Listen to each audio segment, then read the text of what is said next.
भाव भयणीनो, सोमयाची आप परगोटणी, सोमया जेजूची आप परगोटणेची आयज परब. देव आपणाकूच परगोडटा आनी देव आपणाची परगोटणी करपाक वेगवेगळ्यो तोरां वापरता. देवाच्यान आमकां मनशांक वापरूंक जाता. ह्या पासत प्रवादी आसात, वडील आसात, तांचे वरवीं देवाचो संदेश लोकांक पावयला, परजेक पावयला. देव हे सृश्टींतली जी रचना आसा तीय वापरता आनी तातूंतल्यानूय आपली परगोटणी करता. आदल्या कोरारान जोनास प्रवाद्याचो आमकां उगडास आसा. ती मासडी जोनासाक खाता आनी ताका व्हरून त्या निनेवेच्या गांवांत व्हरून उडयता. हे भाशेन आनीक जायत्यो वस्तू आमकां पवित्र पुस्तकान देवाची परगोटणी करता तसल्यो वस्तू मेळटात. तातूंत उजवाय आसा, उजवाड आसा, दोंगर आसात, झाडां आसात, उदक आसा. भाव भयणीनो, आयज आमी आप परगोटणेची परब करता तेन्ना नोखेत्राच्या उजवाडाची खबर करता. एका नोखेत्राच्या उजवाडान देवाची परगोटणी जाली आनी तातूंत भितर मागीर हेर दुसरे मनीस आनी हेर वस्तू आनी हेर इव्हेंट्स जे घडले ते सगळे देवाची परगोटणी करतात. हाचें पयलें वाचप, दुसरें वाचप आनी तिसरें वाचप आमी तिनूय बाराबर घेयत जाल्यार ही परगोटणी पयली परगोटलोली अशें जावपाचें आसा म्हणून बाकीत केल्लें पयल्या वाचपान जशें आमी आयकता. शुभ वर्तमानान आमी पळयता कशे भाशेन त्या काळार जेन्ना जेजू ह्या संवसारांत जल्मलो तेन्ना कशी परगोटणी जाली. आनी त्या उपरांत आमी दुसऱ्या वाचपान पळयता भाग्यून पावलू एफेसकारांक चीट बरोवन उगडास करता. ही परगोटणी सगल्यां पासत, आख्ख्या संवसाराच्या मनशा कुळा पासत, फकत जुदेव आसात तांचे पासत न्हू, वो आयच्या संदर्भान आमी म्हणीत जाल्यार फकत कोण क्रिस्तांव जाल्यार तांचेच पासत न्हय, पूण सगल्या मनशा कुळाक ही परगोटणी. आनी तें करूंक आयज आमी उगडास करता नोखेत्राच्या उजवाडाचो. भाव भयणीनो, ह्या आयचे परबेचेर आनी ह्या परबेच्या ह्या घडणेचेर म्हजो नियाळ करता आसतना म्हजे मुखार आयज देव कशे भाशेन आपली परगोटणी करता, भोव करून आमकां आयज ही परगोटणी कशी, हें हांव नियाळटा आसतना म्हाका दिसलें ह्या दिसांनी जें कितें घडटा सृश्टींतली आनीक एक गरजेची वस्त उदक. उदका वरवीं देव आपणाची परगोटणी करता हें म्हज्या मनान जालें. आनी उदका वरवीं म्हणटा तेन्ना ह्या दिसांनी जो विशय चल्लेलो आसा, मादेई आमची नदी जी आमी म्हणटा आमची लायफ लायन, आमकां जिवीत दितली एक झर आमकां म्हणल्यार गोंयकारांक.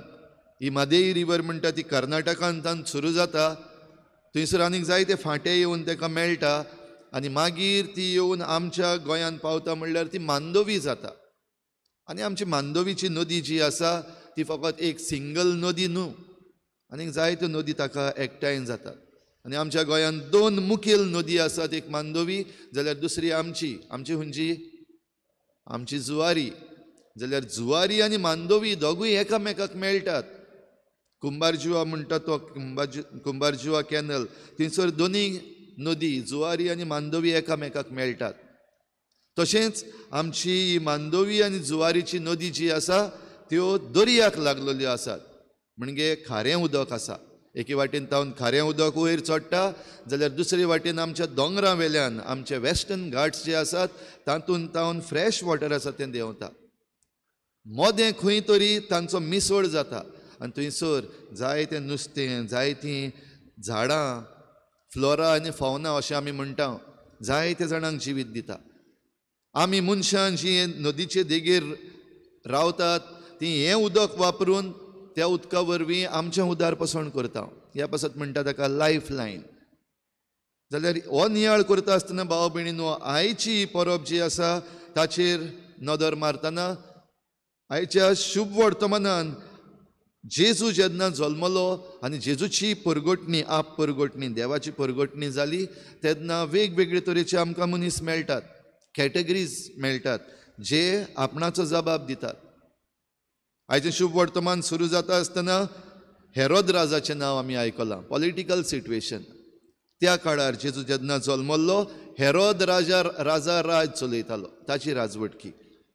तर ताची राजवटकी म्हणटच ताचे फाटल्यान ताचो पूत येतलो आनी ताचो मागीर पुताचो पूत आनी ते घडये राज चलयतले. सदांच चलोवपाचें तांणी राज. दुसरे आसात थंयसर ते विद्वान. शुभ वर्तमान आमकां तेग विद्वान म्हूण सांगना. कांय विद्वान आयले आनी हे विद्वान कोण? हे विद्वान खेरीत भाशेन जे नोखेत्रांची शिक्षण घेतात तसले. त्या नोखेत्रां विशीं वेगवेगळीं नोखेत्रां जीं आसात तांचो उजवाड कितें खुणायता, तें नोखेत्र कितें सांगता, असलें शिकप करपी ते. जाल्यार तें करता आसतना उदेंतीक तांणी ताचें नोखेत्र पळयल्लें आनी हें नोखेत्र खेरीत राजाचें. तातूंत कितें तरी विचित्र आसा हें समजून घेवन ते सोदूंक आयिल्ले. मागीर आसात आमचे धर्मशास्त्री आनी मुखेल याज्ञीक, तेय आसात.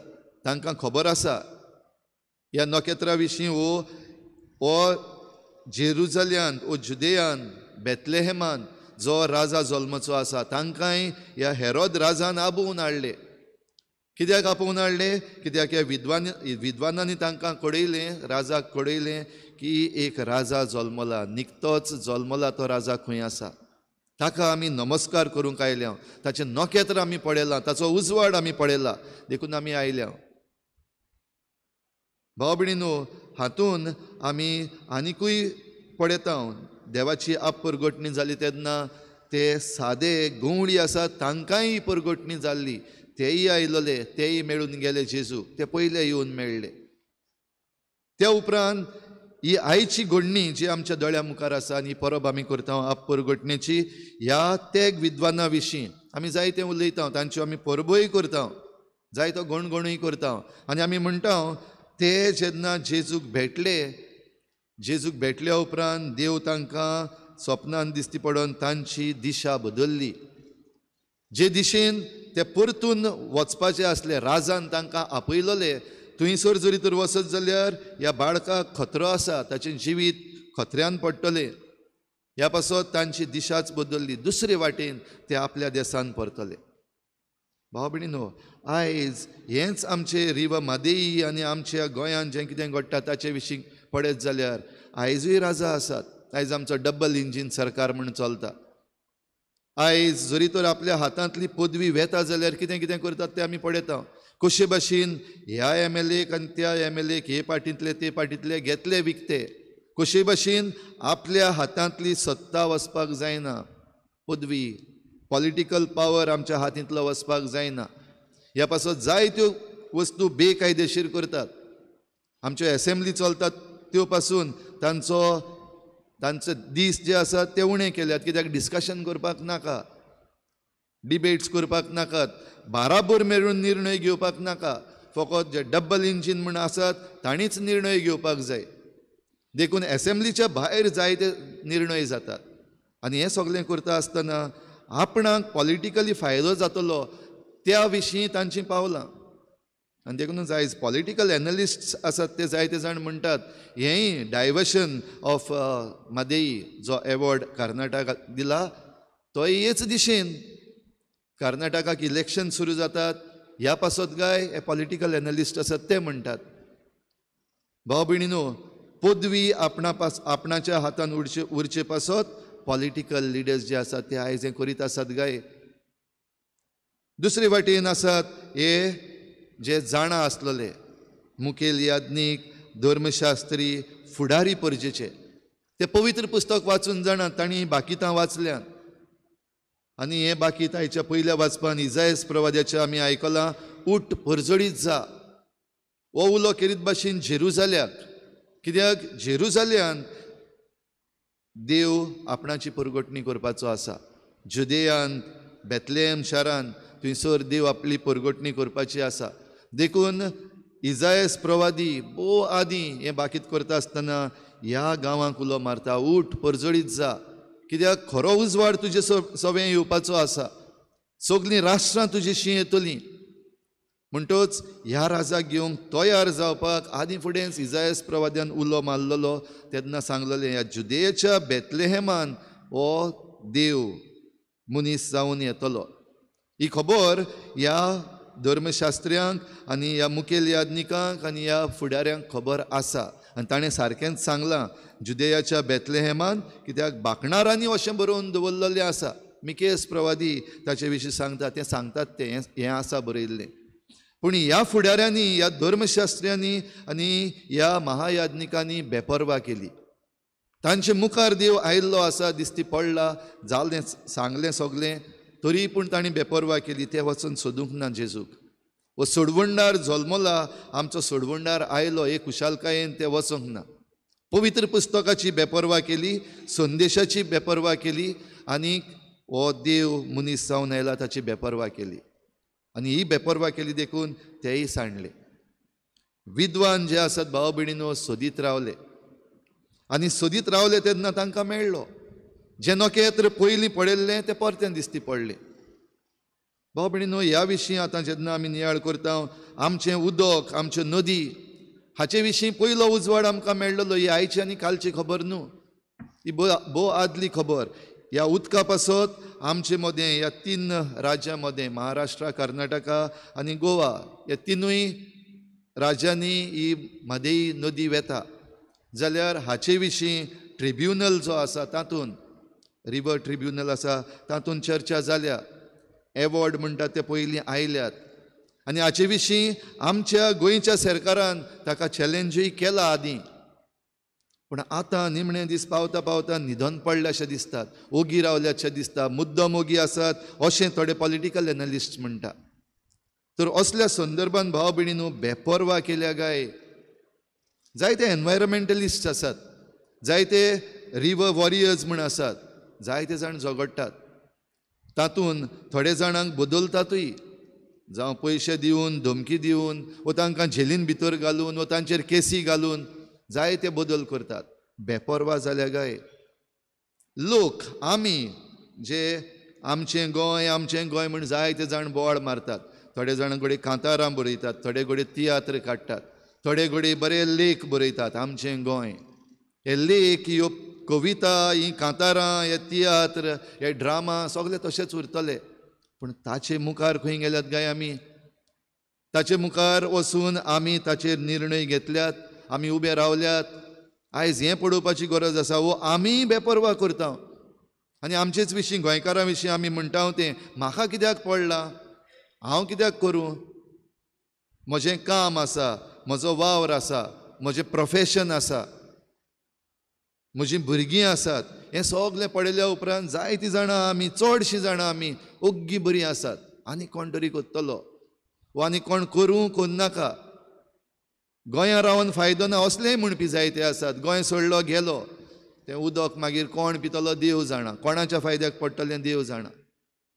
बेपरवा केल्ली आसा चडशे जाणांनी भाव भयणीनो. आमी फकत सरकाराक आनीक दुसऱ्यांक बोटां दाखोवन घडये जावचें ना. जे कोण ब्युरोक्रेट्स आसात तांकां नेमलेले आसात सेक्रेटरीज म्हणून, हें सगलें समजून घेवपाक तांणी जायती तयारी केल्ली आसा. IAS बीन जावपाक, हे जावपाक जायतें शिकप करचें पडटा. आनी हें शिकप करता आसतना ह्यो सगल्यो वस्तू, ह्यो नदी आसात त्यो कशे भाशेन वांटून वेतात, उदक कशे भाशेन वापरचें, ताचें कितें कितें करपाक जायना, हें सगलें ते जाणात. पूण जायते फावटी आपले निर्णय दिता आसतना, ती सई मारता आसतना, सिग्नेचर मारता आसतना जें कितें शिकलेलें तें जिवितान घालिनात. घडये दोळ्या मुखार पयशांची नोटां आसात, वो घडये धमकी आसात, गन आसा तकलेर दवरलेलें, अशें करना जाल्यार ट्रान्सफर करतलो, अशें करना जाल्यार तुजें काम काडटलो, हे भशेन धमकी दिवन आयज आमकां बेपरवा करतलीं मनशां करून उडयल्लीं आसात. आनी दुर्दैवान भाव भयणीनो आमी असलींच जाल्यात बेपरवा करपी. आनी बेपरवा केली तांकां देव मेळूंक ना. देवान आपली परगटणी केली, आप परगटणी केली, पूण जे कोणें मानून घेतले तांकां देव मेळ्ळो.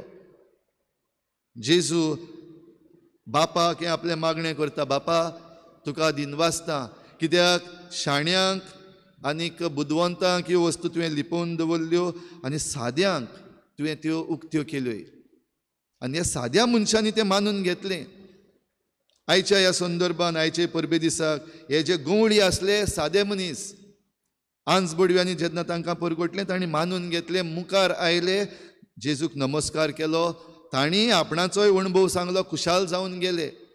हे विद्वान, तांकां घडये आमी शिक्षणा वाटेन सादें म्हणूंक जायना, सायंटिस्ट ते शिकलोले, सोद करपी, रिसर्चर्स, जाल्यार तेय आपल्या जिवितांत सादें जाले. हे नखेत्रा विशीं समजणी घेतल्या उपरांत एक राजा आसा, तांकां गरज नासली उदेंतीक जावन ह्या राजाक नमस्कार करपाक येवपाक, पूण कितें तरी खास आसा, देव मनीस जाला हें घडये तांकां तेन्ना खबर ना. पूण हें विचित्र जें कितें दिश्टी पडलें, तातूंत आपूण खालती जावन ताका दानाय घेवन आयले. घडये ते एक विद्वान आमी म्हणटा, कित्याक पवित्र पुस्तक 3 दानाची खबर करता, भांगार, धूप आनी गोंदरोस. भाव भयणीनो, आयज भांगार, धूप आनी गोंदरोस हाचे विशीं आमी जायतें आयकलां.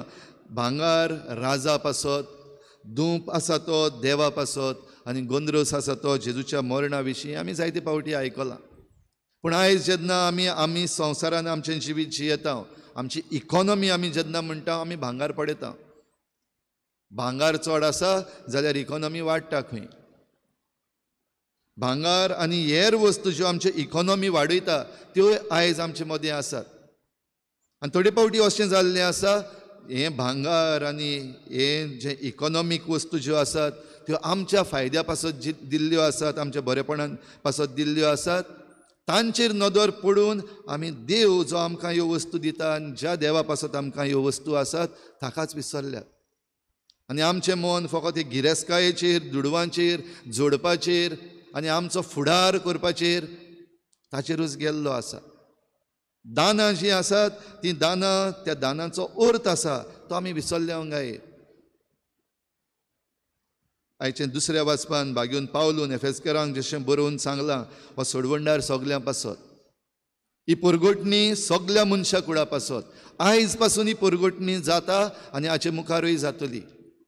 ही परगोटणी घडये वस्तू वरवीं जातली, हे इव्हेंट्स घडटात तांचे विशीं जातली. वो घडये ही परगोटणी आमचे वरवीं जातली, मनशां वरवीं जातली, याज्ञिकां वरवीं, वो जे कोण देवाचें उतर परगोडटात तांचे वरवीं जातली. आनी त्याहून चड जीं देवाचें उतर दिसाच्या दिसाक आपल्या जिवितांत जियेतात तांचे वरवीं ही परगोटणी जातली. भोव करून जे कोणें बावतिजम घेवंक ना तांकां, भोव करून ज्या कोणाक जेजूची खबर आजून मेळूंक ना, जाल्यार ही खबर तांकां मेळचे पासत आमी निर्णय घेवप एकदम गरजेचें. आमी उलोवप एकदम गरजेचें, कित्याक आमकां वाचा त्याच पासत दिल्या उलोवपाक, कम्युनिकेट करपाक. हें आमी जरी तर करिना जाल्यार आमी हो संदेश दिना. आयज आमी आमचें जिवीत समाजान जियेता आसतना एकामेकाक पावप, एकामेकाक भोगसप, एकामेकाक समजावप, निती पासत उबी रावप, अशें आमी करता तेन्ना ही देवाची परगोटणी करता. आमी करपाक नाका, देव आपणाची परगोटणी करता आमचे वरवीं. जे भाशेन तें नखेत्र येवन सांगूंक ना जेजू जल्मला, जेजू जल्मला म्हण, पूण त्या नखेत्राच्या उजवाडान देवान आपली परगोटणी केली. ज्यो वेगवेगळ्यो घडण्यो घडटात, देव आपली परगोटणी करीत आसा. तातूंत आमी सहकारी, वी आर कोलॅबोरेटर्स. आनी जरी तर आमी सहकारी जाल्यार देवान आमकां जीं दानां दिल्लीं आसात, देवान जे आमकां गूण दिल्ले आसात, देवान आमकां सवलती दिल्ल्यो आसात, त्यो वापरून आमी मुखार सरपाक गरज आसा. देवान जी आमकां पदवी दिल्ली आसा, आयच्या संदर्भान खेरीत भाशेन जी पॉलिटिकल पदवी दिल्ली आसा, आयज आमचे विचून काडलेलो सरकार जो आसा तांणी हाचेर निर्णय घेवपाकूच जाय. आपणाची कोदेल पडोवन, आपणाची पार्टी पडोवन ओगे रावले, आनीक जरी तर दुसरे करतात, ऑपोजिशन करतात जाल्यार बोवाळ मारली, हें चलना. हे खरे देवाची परगोटणी करपी न्हय. आपणाच्या फायद्याक लागून जे कोण उठटात आनी असले इव्हेंट येतात तेन्ना आपणाची पार्टी आनी हांवें केलां, आमी केलां अशें म्हणपी आसात, ते खरे परगोटपी न्हय. देवाची परगोटणी न्हू ती आपली परगोटणी. जाल्यार आमचे मदलो मनीस जो आसा ताणी कोणेच आपली परगोटणी करपाक गरज ना. देव आप परगोटणी करता आनी आमकां आपयता. तर ह्या देवाच्या वावरान भाव भयणीनो आमकां मिसळ जावंक करपा मागुया. आमी देवाची दानां जावपाक, आमी देवाची वाचा जावपाक, आमी देवाचो आवाज जावपाक आमकां जण एकल्याक करपा मागुया.